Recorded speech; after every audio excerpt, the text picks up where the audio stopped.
If a person who speaks with sign language is missing a finger, is that an accent or a speech impediment?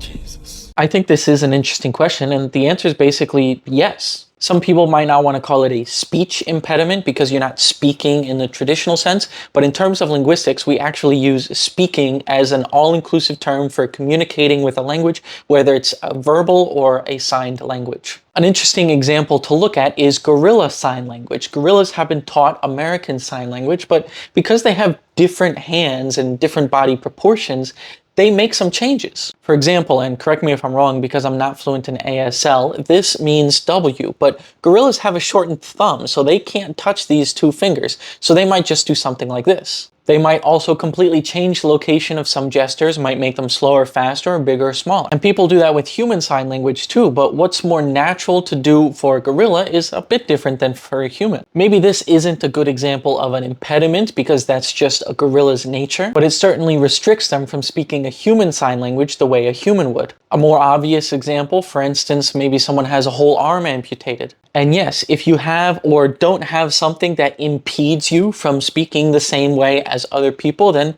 that's an impediment. And almost forgot, it would also be accent because accent is just the way you speak. And if an impediment affects the way you speak, then it also affects your accent. There are plenty of words that use two hands in ASL, and in fact in British Sign Language, I believe all but one letter of the alphabet uses two hands, so that would definitely be an impediment. Maybe that's not the most common terminology to use from a sign language expert, but as a linguist, I would say that you could definitely classify it like that.